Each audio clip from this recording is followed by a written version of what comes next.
Bonjour, nous sommes le vendredi 29 septembre 2023. La météo continue d'être très bonne pour pour, pour une fin septembre et donc pour un début d'automne, c'est magnifique. On a des éclaircies, il fait bon, il y a de la chaleur, il y a tout ce qu'il faut. On se croirait pas en automne, mais en tout cas, on profite de cet excellent temps qui nous est fourni et dont la plupart des personnes qui sont contentes de ce temps doivent profiter. Je vais parler dans cette vidéo ici d'un petit peu du mouvement, parce que j'ai pas encore parlé un petit peu de ce sujet. Quoique je traitais des exercices en référence avec des systèmes d'axes, parce qu'on peut avoir un système d'axe 1D, 2D, voire 3D, en fonction de la trajectoire. On peut poser un système de référence 1D, 2D ou 3D. Eh bien ici justement, c'est de ça que je veux parler un tout petit peu. C'est de ce qu'on appelle la relativité euh, du mouvement. La relativité du mouvement. Bon, encore une fois, comme je suis tenu à parler de la relativité du mouvement, ben, je dois d'abord redéfinir ce qu'est un mouvement.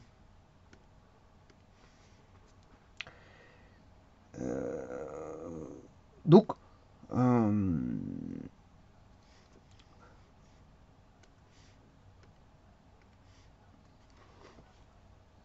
un mouvement, tout d'abord, il faut la présence de ce qu'on appelle un espace-temps.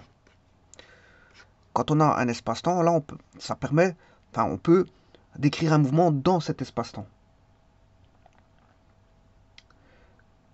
Alors, avant de parler d'espace-temps, il faut inclure dans cet espace-temps un objet. Un objet qui va censé bouger. Mais il n'est pas obligé de bouger. Il peut être à l'arrêt. Hein. Cet objet qui va bouger, c'est ce qu'on appelle un mobile. Donc, là, le mobile est inclus, dans cet espace-temps. Le mobile est inclus dans cet espace-temps. Et soit il reste à l'arrêt, soit il va bouger. Il y a deux possibilités. Soit il est au repos, ou soit il bouge. Alors, un corps. Un corps est dit en mouvement. Bien sûr, vous aurez compris, si on a une variation de sa position en fonction du temps. Donc on a, par exemple, il est là, le mobile est ici au point A, puis à un moment donné, il se retrouve au point B. Que ce soit sur une droite, que ce soit dans un plan, que ce soit dans l'espace. Donc, le corps est dit en mouvement si sa position varie avec le temps.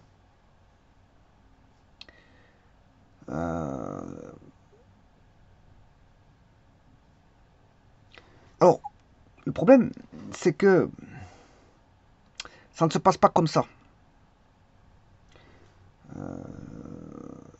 Cette, cette position, elle doit impérativement, obligatoirement, être définie par rapport à un autre corps. Et cet autre corps, ben, on va l'appeler le système de référence. Donc, le mobile, ici, doit être défini toujours par rapport à un système de référence qu'on appelle un référentiel. Donc, c'est à partir de là, bon, qu'on peut définir les positions. Donc, on a une situation positionnelle dans ce repère R, voilà, ou dans le système référentiel que j'appelle R, on a une situation positionnelle. Mais attention, comme on est dans un espace-temps et comme on a voilà, des lois qui vont s'établir, ben, on a une situation positionnelle en fonction d'une situation temporelle. On a des situations qui sont présentes, qui sont des situations positionnelles et temporelles. Donc ça veut dire que ben, le mobile est en A avec une position XA, supposons qu'il est sur une droite, XA autant TA. Et il sera en XB autant TB. Mais pour ça, il faut que je puisse poser un repère. Hein. Un repère, par exemple, voilà, bon, qui passe bien sûr par les deux points. Je remodifie le point B. Et le point B, je vais le mettre ici. Supposons que B, il est là. Et bien sûr, l'origine peut être ici. Et alors, le sens de parcours, par exemple, ici, j'ai un repère 1D, qui est un repère sur une droite. Et on va décrire les abscisses de la position du mobile M au travers de l'axe 1D.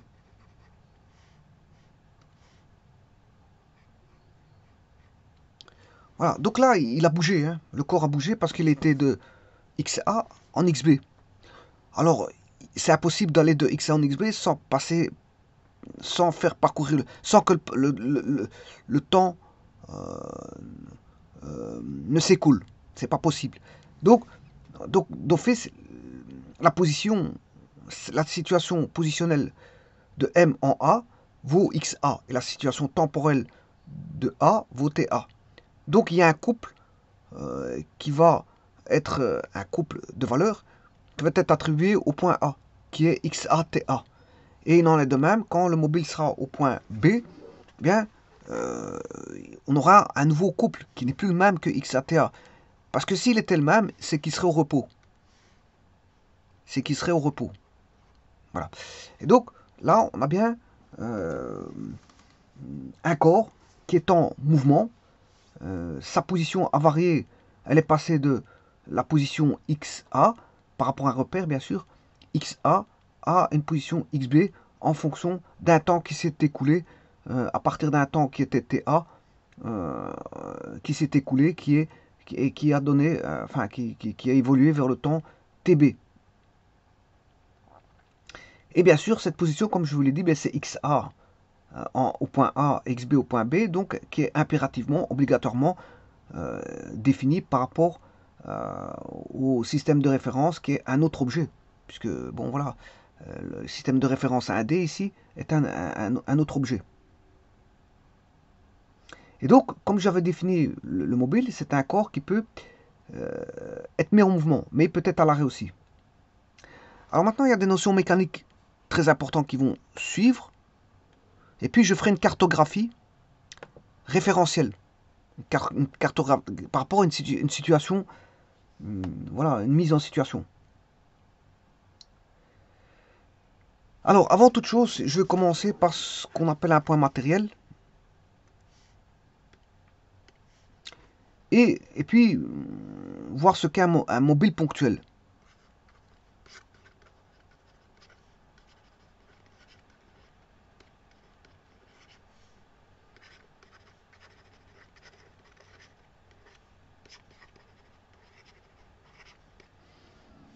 Alors, le point matériel, il est défini, ce qu'on appelle une masse. Hein. Attention qu'ici, c'est une masse ponctuelle. Voilà. Point matériel ou masse ponctuelle, c'est tout simplement un système mécanique. C'est un système mécanique défini. Hein.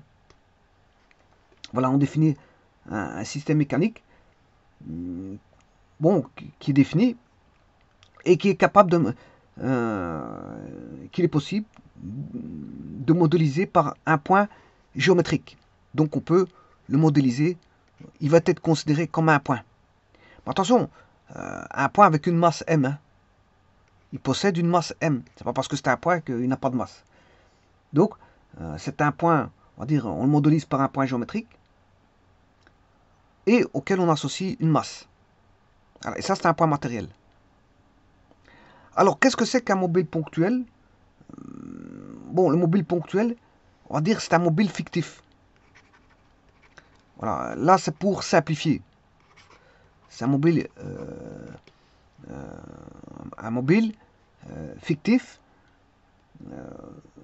dont les dimensions sont ramenées à celles d'un point. Voilà, on a toujours un point.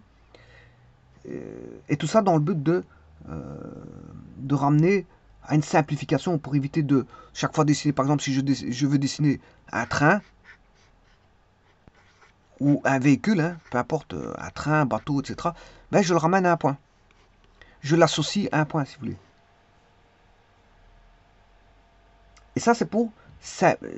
en étudiant le point, c'est plus facile que de chaque fois dessiner le véhicule ou de voir... Voilà. Ben, c'est dans un but de simplifier. Donc, si je vois si je fais l'étude d'un train qui se déplace sur un rail, eh bien, à la place de dessiner chaque fois le train, ben, je représenterai par un point qui se déplace. Bon, ici, je mets un gros point, mais bon, je peux mettre des petits points. Alors, je peux mettre des petits points, mais ce petit point-là n'a pas une définition exacte parce que je peux mettre un tout petit point comme ceci. Ou, encore mieux, je peux même mettre des traits. Donc, qui va décrire la position en des temps donnés. À la place de mettre des points, je mets voilà, des traits. Je peux mettre des traits. C'est plus apparent pour dire voilà la position, elle est ici. Voilà. Donc, un mobile ponctuel, c'est un mobile fictif tout simplement qui est, on va dire, qu'on va ramener quand on va faire l'étude, bien sûr, à celle d'un point. Comme ça, dans l'étude, ce sera une étude plus facile.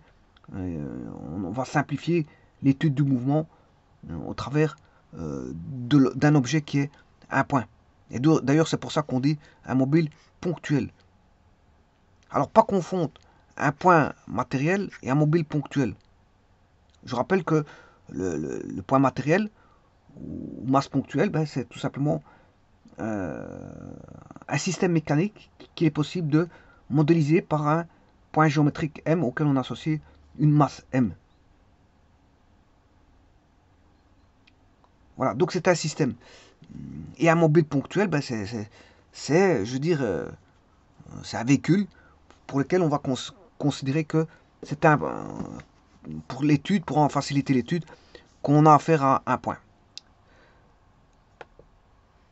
Alors maintenant, je vais faire une cartographie. Une cartographie référentielle du mouvement.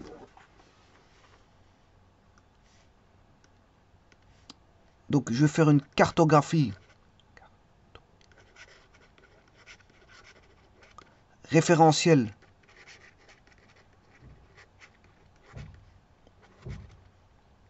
du mouvement. Alors pour ça, je prends une mise en situation qui est la suivante. Je prends un train. Bon, ça c'est un train.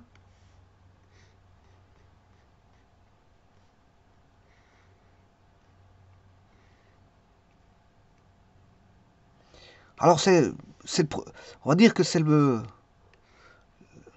premier wagon. C'est le premier, voilà, là où se trouve. Alors on va prendre un bus. On va prendre un bus, c'est beaucoup plus facile qu'un train. Et ainsi j'ai le chauffeur qui est ici. On a le chauffeur du bus.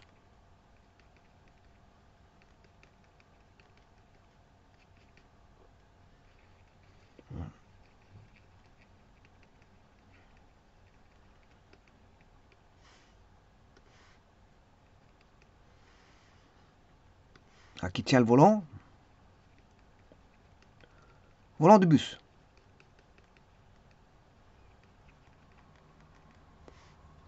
Là-dessus, je vais mettre une personne qui se déplace dans le train.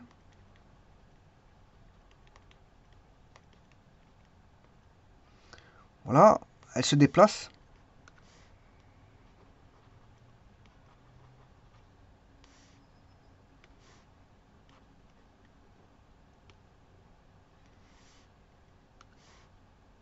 Avec une certaine vitesse.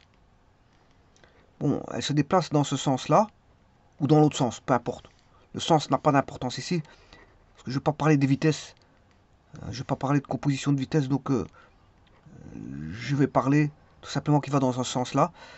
Supposons qu'il y ait une personne qui est assise ici.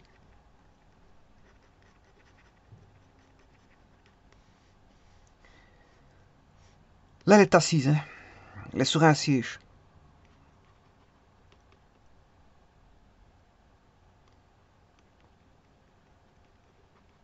Bon, ici, j'essaie de mettre les pieds parce que pour montrer qu'elle marche dans le bus.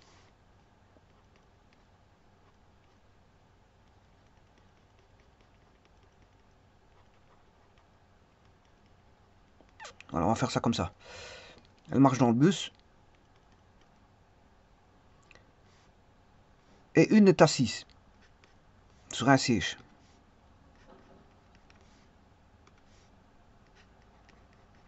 Donc elle est fixe. Cette personne est fixe. Tout comme le chauffeur est sur un siège fixe.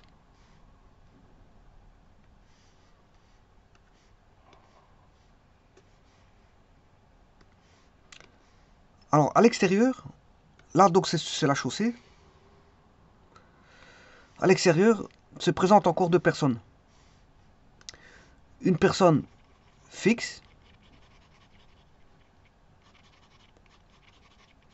qui regarde le bus et une personne mobile.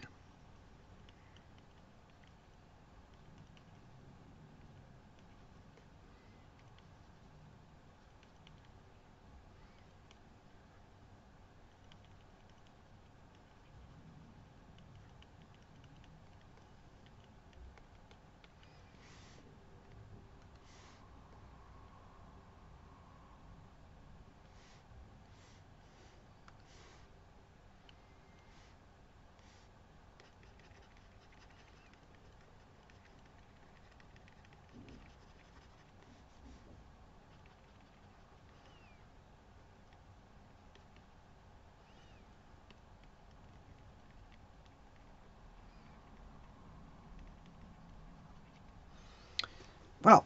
Donc on a la mise en situation.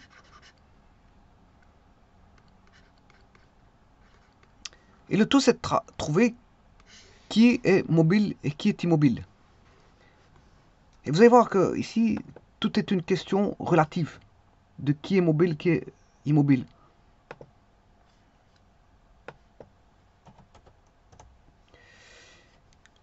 Alors, je vais appeler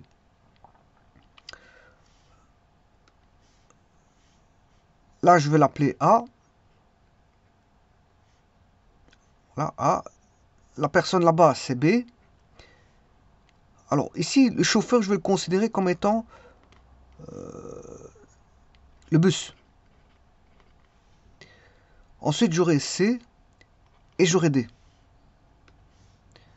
Voilà. Donc, je dois faire une cartographie vis-à-vis de ces personnes.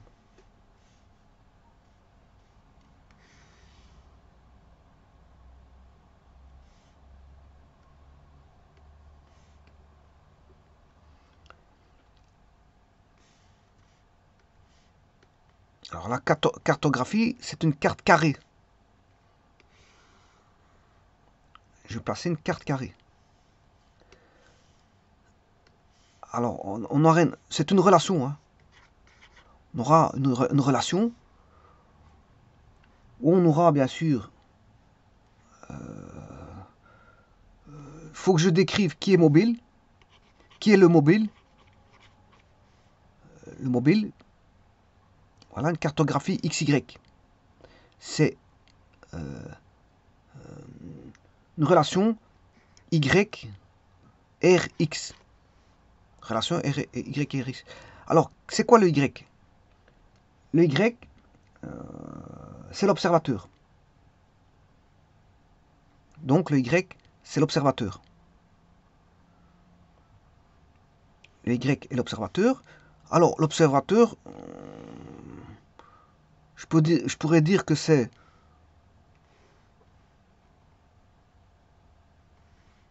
A, B, C,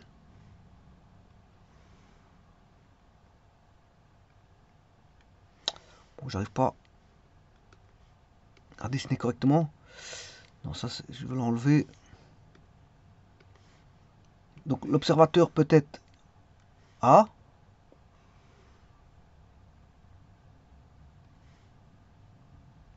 B, C D ou le train?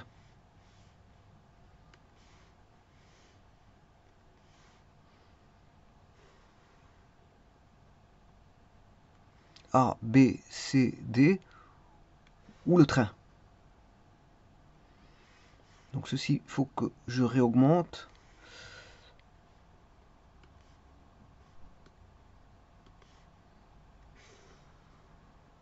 Comme ceci.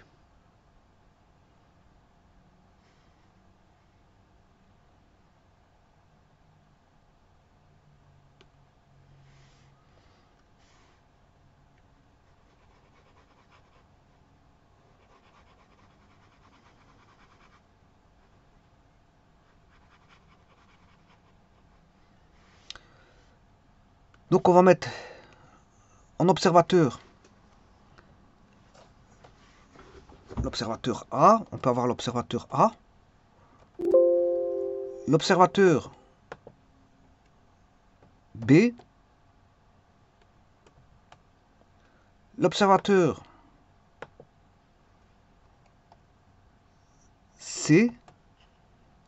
L'observateur D. Et le bus qui est l'observateur. Bon, je peux prendre le chauffeur de bus, hein, à la place du bus.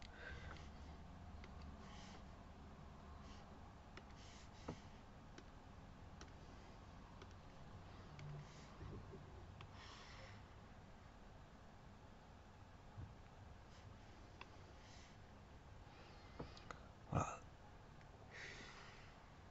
Là, ma cartographie. La cartographie est ici.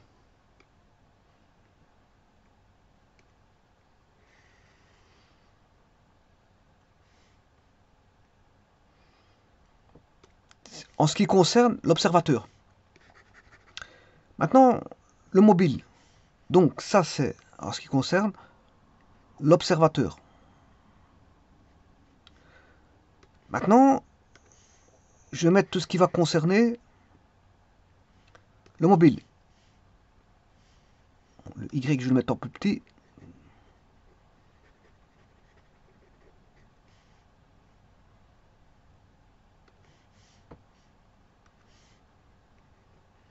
Voilà, ça, le Y égale l'observateur. L'observateur, s'il y a mouvement ou pas, hein. Voilà, le Y c'est l'observateur. Et le X c'est le mobile. S'il est mobile ou pas. Il n'est pas forcément, voilà. C'est pas parce que je l'ai appelé un mobile, peut-être à l'arrêt. X ici. Et là, je vais mettre X c'est le mobile. Qui peut être à l'arrêt. Bon, c'est pas parce que un mobile peut-être. C'est pas parce qu'on l'appelle mobile. Le mobile, c'est le corps qui peut être en mouvement ou pas. Donc un mobile, c'est pas parce qu'il s'appelle mobile qu'il ne peut pas être à l'arrêt. Là, on va remettre ouais, la cartographie.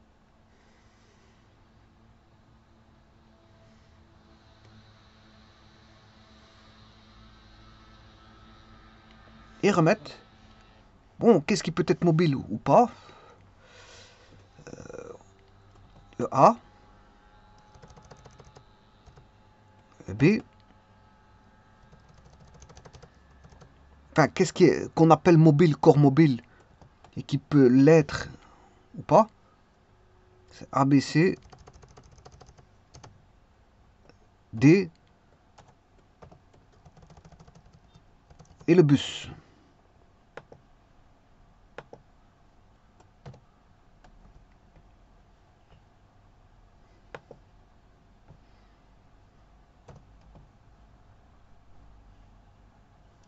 Voilà, donc on a bien une cartographie où on a un observateur et un observé. Un corps observé. Alors l'observateur, généralement, on entend par observateur quelqu'un qui a des yeux et qui permet de voir. Effectivement, l'observateur c'est ça. Mais en science, c'est pas tout à fait ça en science. C'est pas quelqu'un qui a forcément des yeux.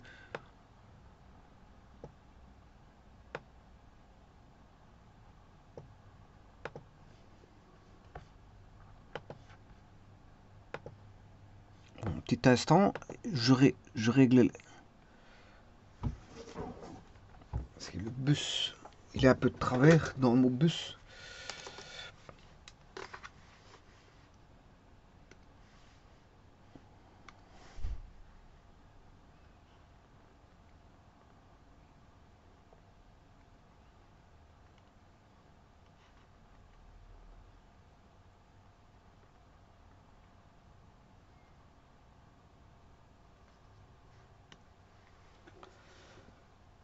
Voilà, donc on a une cartographie qui est une relation tout simplement mathématique, qui est la relation Y-RX.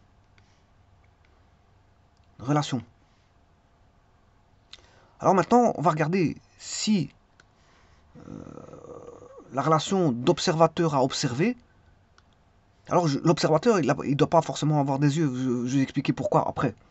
Généralement, un observateur, c'est quelqu'un qui a des yeux, qui observe et qui regarde, et qui déduit des choses, mais ici, c'est pas cette notion-là qui va ressortir.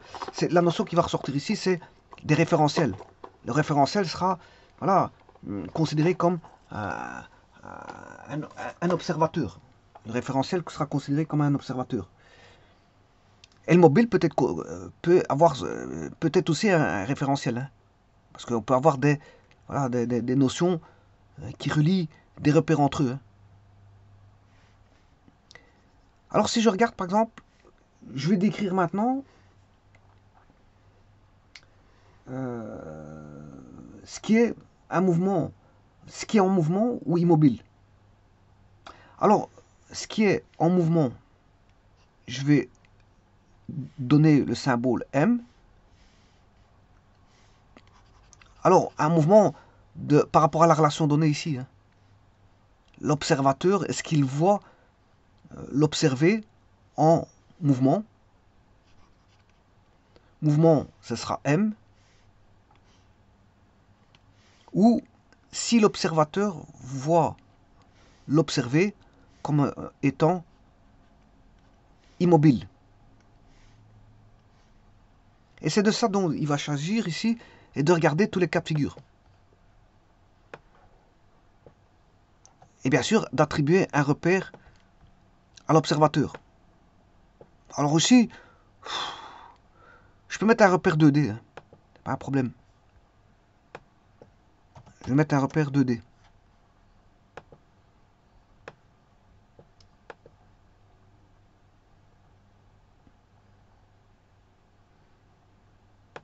Parce qu'ici, bon, c'est un problème, je peux le considérer comme un problème plan. Voilà, je peux considérer comme un problème plan. Et voilà, je peux commencer les hostilités maintenant en disant que si je vois comment est A par rapport à A, A par rapport à A, bien sûr ici je fixe un repère sur A. Alors ce repère je vais le mettre comme ceci. Voilà, un repère en XY. Hein. Comment, avec une origine bien sûr, comment est A par rapport à A? Ben, il est immobile. S'il se regarde sur lui-même, il est immobile. Bon, ici c'est encore un peu trop grand. Je vais réduire ceci pour pouvoir le faire entrer dans la cartographie.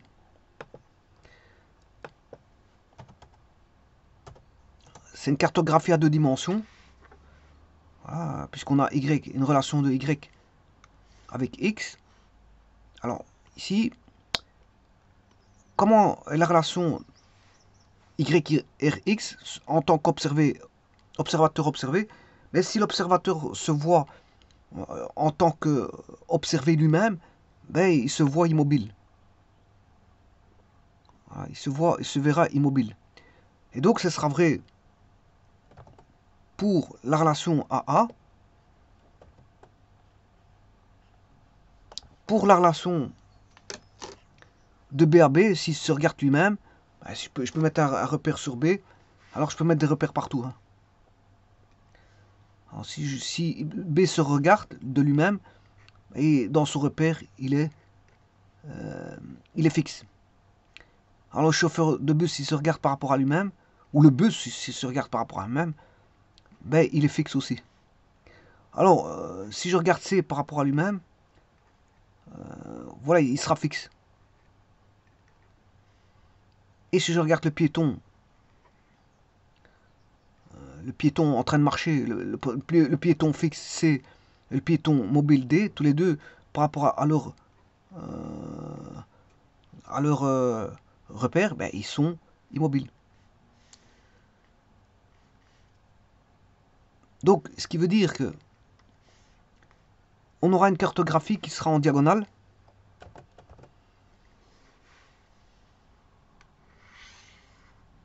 B, I, immobile. L'observateur à observer, si il se regarde lui-même, il sera toujours immobile.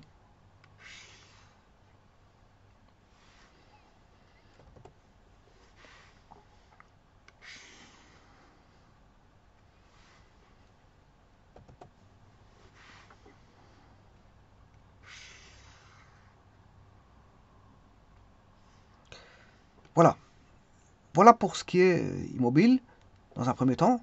Enfin, si je regarde les observateurs par rapport à eux-mêmes. Maintenant, voyons voir ce qui est mobile. Regardons les autres. Si je regarde B par rapport à A, alors ici, le repère, l'observateur, ce sera B par rapport à A. Alors, B est l'observateur. Ben, B par rapport à A, si B bouge, ben, il verra A bouger parce qu'il va s'en approcher. Si B bouge, pour lui, A bouge. Donc il est mobile. Puisque si vous vous rapprochez d'un siège, ben, le siège il se rapproche de vous. Donc, on va dire que la relation de B à A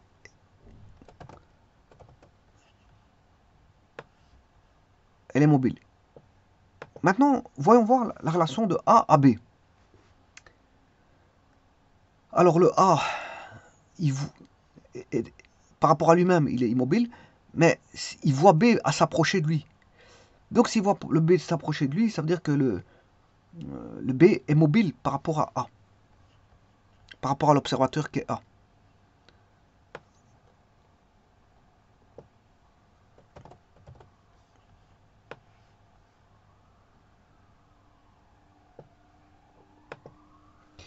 Maintenant, voyons voir la relation de B, de A par rapport à C.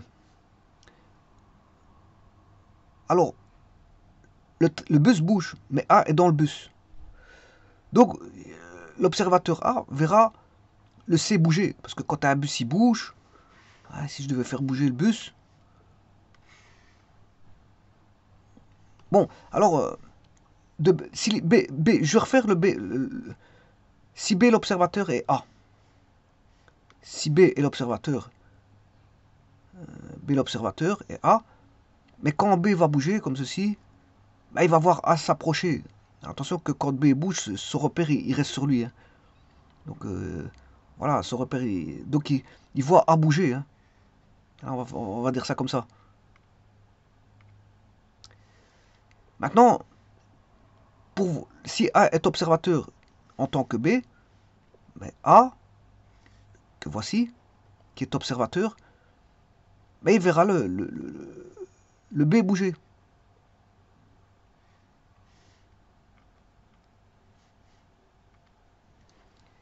Maintenant, prenons C, l'observateur. C, l'observateur, par rapport à A. Le C, c'est celui-là. Par rapport à A. Alors, le A, mais A est dans le bus. Et le bus, il bouge.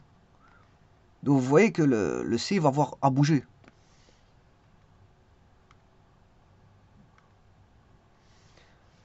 Donc, C verra A mobile.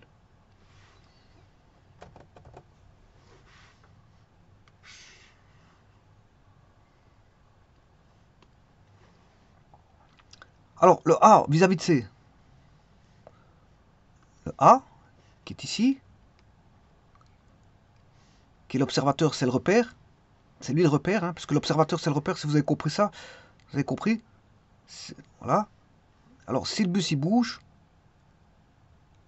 ben, il voit le C bouger. Il voit le C bouger. Il y a un mouvement, Voilà, le C il bouge. Donc on va considérer que si C est mobile par rapport à A est mobile par rapport à C.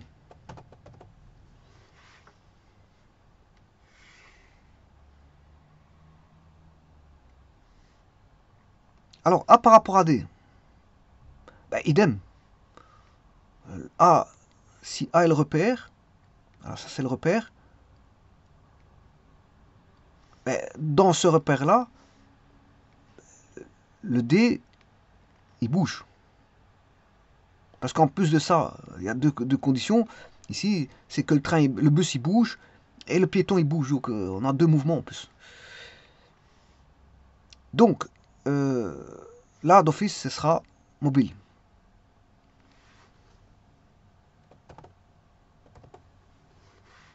Donc le D par rapport à A, il est mobile. Maintenant si je regarde... Ah non, ça, je viens de faire le A par rapport à D. J'ai considéré que le repère, l'observateur c'était A. Donc le repère c'était A. Voilà, donc c'était plutôt ça. Maintenant, si D est l'observateur, le repère il est là. Maintenant je prends ce repère là. Par rapport à ça, ben, le A bouge. Parce que le A, déjà le D il bouge. Et en plus de ça, le A est dans le train. Dans le bus, je m'excuse. Et donc il bouge. Donc il est mobile.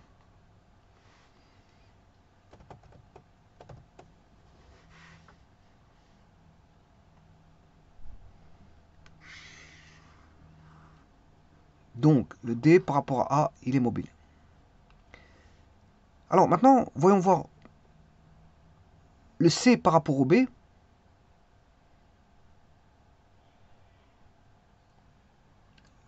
Le C, enfin le B, on va regarder B étant l'observateur.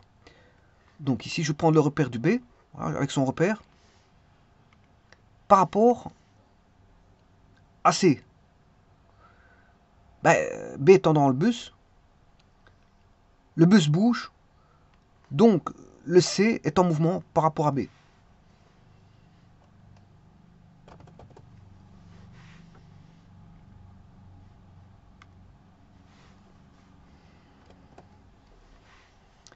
Inversement, donc ça c'est, j'ai pris le B observateur, j'ai pris le repère qui était en B, voilà, et l'observé c'était le C. Maintenant je prends le repère qui est en C. Donc je prends le repère ici, le bonhomme avec son repère. Alors voyons voir maintenant que va en être le B. Ben, il verra le bus bouger, et donc comme le B est dans le bus, ben, le C verra le B bouger.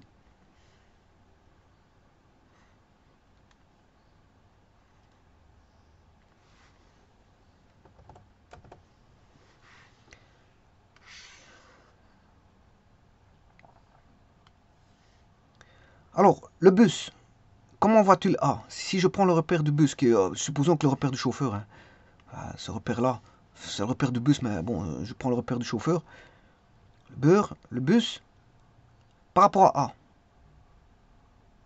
ben, ils sont tous les deux fixes, puisque A est fixe, B est fixe. Quand ils bougent, ils ont toujours la même distance entre A et chauffeur, ils ne bougent pas. La distance A chauffeur ne bouge pas. Donc, là, on a une distance constante, là, il est immobile. Et j'ai pris le repère qui était celui du bus, du chauffeur de bus. Ou le bus. Parce que c'est pas. On ne doit pas avoir forcément quelqu'un avec des yeux. C'est juste une question de repère, comme j'avais dit au départ. Donc, là, le bus, par rapport à A, il est mobile. Maintenant, si je prends le bus, le, le- le A par rapport au bus, ben, c'est la même chose. Si cette fois-ci je prends le repère qui est A, voilà, le repère c'est A, eh ben, comme je vous ai dit, dans le repère de A, le B est immobile.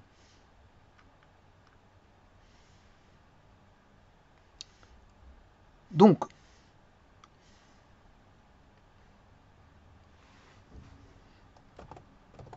on aura le bus ici, c'est immobile. Par rapport. Maintenant, voyons B par rapport à D. Eh bien, si je prends le repère B, ben, le bonhomme, le piéton dans le repère B, de B, ben, il est en mouvement parce qu'ils sont tous les deux en mouvement de toute façon. Donc là, il n'y a pas photo, c'est un mouvement.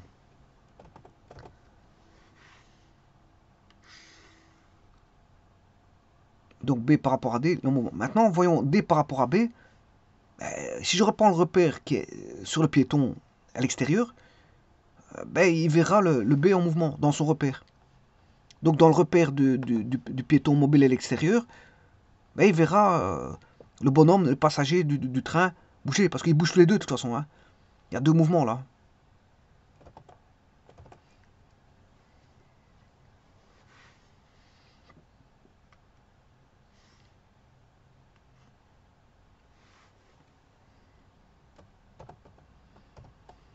Donc, le D par rapport à B, il sera mobile. Et le B par rapport à D est mobile aussi. Maintenant, supposons que je prenne le bus, qui est chauffeur de bus. Hein. Ce repère, il est sur le chauffeur de bus. Comment sera B? B est en mouvement. Parce que quand le bus va circuler, ben, le piéton ici, le piéton, il va bouger dans le bus. Donc, il va y avoir un écart entre le chauffeur et le piéton qui bouge dans le bus. Donc, là, qu'est-ce qu'on peut dire? Hein,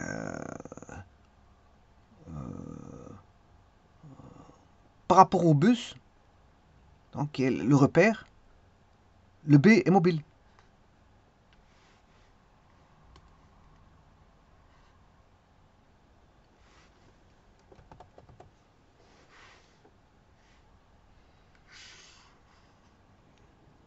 Alors, si je prends maintenant le B par rapport au bus, maintenant le repère il est sur B, mais il verra le chauffeur s'éloigner.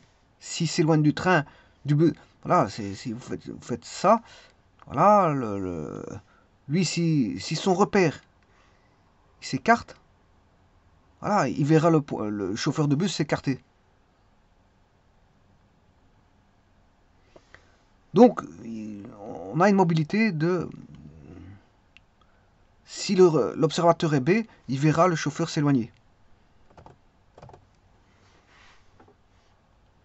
Ça, c'est BD. Maintenant, voyons voir DC. D est en mouvement.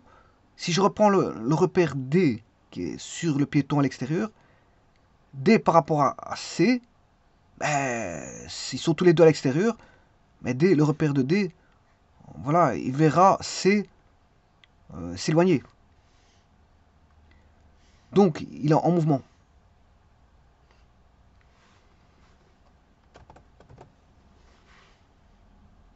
Donc, D par rapport à C est en mouvement. Maintenant, si je reprends le repère que voici, qui est le piéton à l'extérieur fixe, ben, il verra le piéton, le repère C verra le piéton s'éloigner. Donc, il est mobile.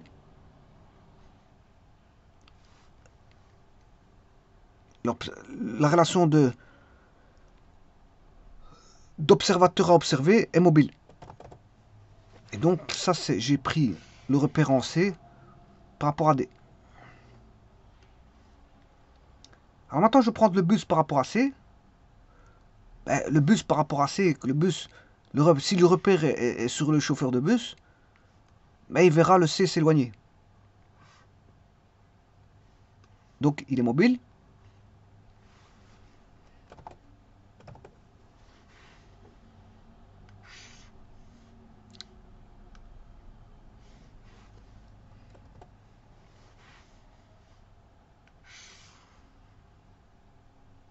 Et maintenant, C par rapport au bus. Si maintenant je prends le repère qui est C, que voici, je prends son repère, ben, il verra le bus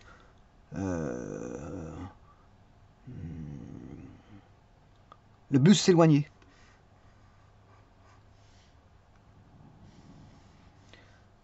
Donc il est mobile. Donc il y a beaucoup de choses mobiles ici. Hein.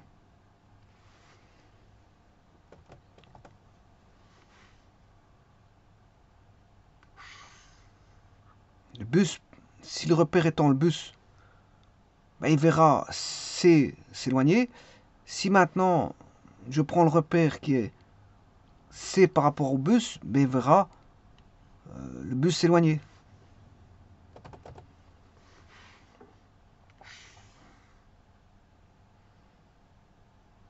Et le dernier, D bus, D c'est un piéton, et le bus, voilà, si je prends D qui est le repère du piéton, il est mobile. Hein.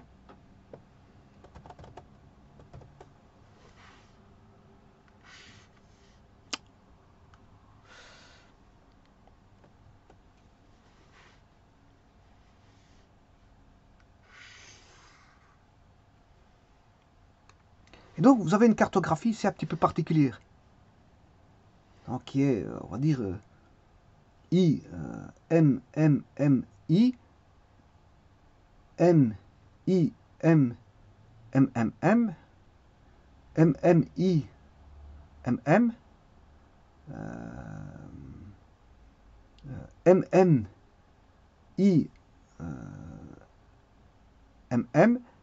Le D, ce sera M, M, M, I, M. Et enfin, le bus, c'est I, M, M, M, I. Bon, et qu'est-ce qu'on constate?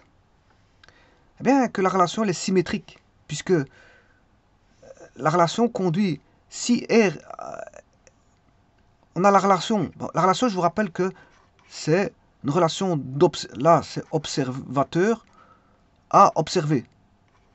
C'est une relation d'observateur à observer. Donc, en fait, on va dire que la relation, c'est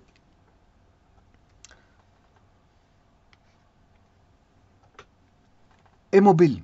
Alors, s'il ne l'est pas, c'est il est immobile. Hein. Y, la relation, c'est est mobile. Alors, par rapport à quoi? Ben, Y par rapport à X. Alors, s'il n'est pas mobile, c'est qu'il est immobile. Voilà, je décris ça comme ça. Donc, en fait, s'il n'est pas mobile, il est immobile. Donc, R est mobile. Oui, c'est mobile. Non, c'est immobile. Voilà. Donc, la relation de R, Y à X, on connaît la mobilité d'un référentiel par rapport à un objet ou d'un objet par rapport à son référentiel. Alors, en disant ça, je vous dis que le X, on a une relation symétrique. Donc, si l'observateur a une relation par rapport à l'observé, mais ce même observé détient sa même relation par rapport à l'observateur. Donc, de Y, la relation Y vers X induit une relation X, relation Y. Donc, on a une relation qui est qu'on appelle symétrique. C'est une relation de type symétrique.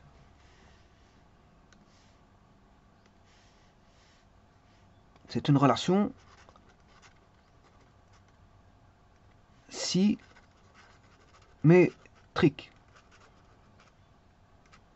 C'est une relation symétrique.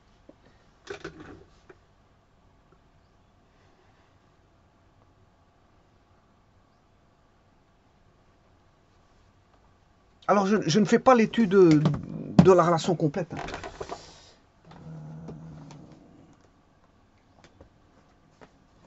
Voilà, je ne fais pas l'étude de la relation complète. Bon, j'étudie que la symétrie, ici, on voit bien, parce que c'est clair et net qu'il y a une symétrie, on la voit. Hein.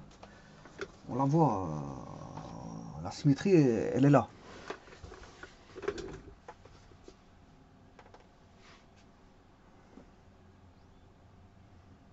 Alors, on peut dire aussi qu'elle est réflexive, hein, parce que si je prends AA,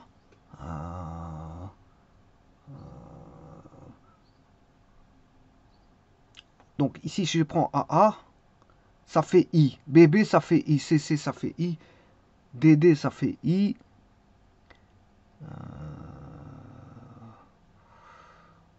Donc ici, moi, j'ai pris la relation immobile. Immobile, hein, on va dire immobile. Bon, j'arrête l'étude de... Je ne vais pas faire une cartographie, je veux dire, d'études de qualité. Mais en tout cas, on voit ici qu'on a une réflexivité au niveau de la relation, parce qu'elle ressort instinctivement. On voit bien, quand on a l'observateur ou le référentiel qui est mobile par rapport à l'objet observé, ben, l'objet observé est mobile par rapport au référentiel. C'est une relation, voilà, qui est de type symétrique.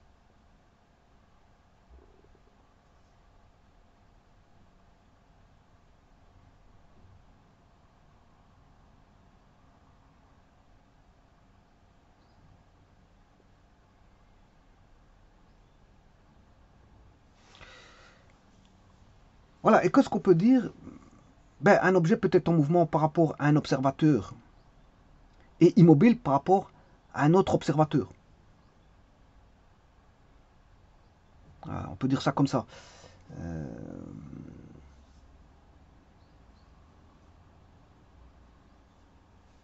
Alors attention qu'ici c'est par rapport à la mobilité, hein, parce que maintenant si je regarde les notions de vitesse, il y a des compositions de vitesse qui vont se faire, parce que si j'ai un piéton et un bus qui sont en fonctionnement et qu'en plus dans le bus il y a une personne qui marche, bon il y en a un qui aura une vitesse dans un sens et l'autre une vitesse dans l'autre sens, voilà, on aura des compositions de vitesse. Alors ne pas tout confondre en mécanique aussi, parce qu'il y a ce qu'on appelle les vitesses d'entraînement, les vitesses relatives, parce qu'on quand on a plusieurs repères, ben, on peut avoir des translations et donc avoir voilà dans un nouveau repère par rapport à l'ancien, on peut avoir voilà des compositions euh, de mouvements. Hein. Bon, mais ça c'est pas l'étude, c'est pas le but de l'étude ici. Ici c'est pour vous dire tout simplement qu'on j'ai fait une cartographie référentielle et que ça permet de voir que euh, on a une relativité du mouvement et qui dépend bien sûr de l'observateur par rapport à l'objet. Et c'est ça qu'on dit qu'un mouvement est relatif. Un observateur, on peut même dire mieux, euh, on parlera de mouvement. Un mouvement est relatif à un référentiel lié à l'observateur considéré. Donc on va dire que, on va préciser que c'est un mouvement qui est relatif par rapport à un référentiel lié à l'observateur est lié à l'observateur voilà qu'on a choisi, qu'on a considéré. Donc on peut se dire qu'un référentiel, quand on dit observateur, le référentiel peut être observateur lui-même. Hein. On n'a pas besoin d'avoir des yeux. Je veux dire, au niveau du repère, le repère n'a pas besoin d'avoir des yeux. C'est mathématique. Voilà, c'est des relations mathématiques qui vont se faire. Par contre, un observateur, généralement, c'est un être humain. C'est lui qui observe et qui décrit le temps, qui décrit le mouvement, hein, parce qu'il le voit. Il voit qu'une voiture est passée d'un point A à un point B, mais au point A c'était le temps TA, au point B c'était le temps TB. Mais le référentiel peut faire ça aussi. Hein. Simplement, vous le décrivez au niveau mathématique. Le référentiel dit XATA en A et XBTB en B. Il n'y a pas besoin d'avoir. Le référentiel n'est pas obligé d'avoir des yeux et d'être ainsi intitulé observateur. Hein. Observateur, c'est pas quelque chose. On peut avoir un être humain qui observe avec ses yeux et donc ses sens, voilà, et qui permet d'interagir par rapport à l'environnement et voilà, de tirer des paramètres voilà, cinématiques. Mais un référentiel fait ça aussi, sans avoir les yeux. Je vous remercie.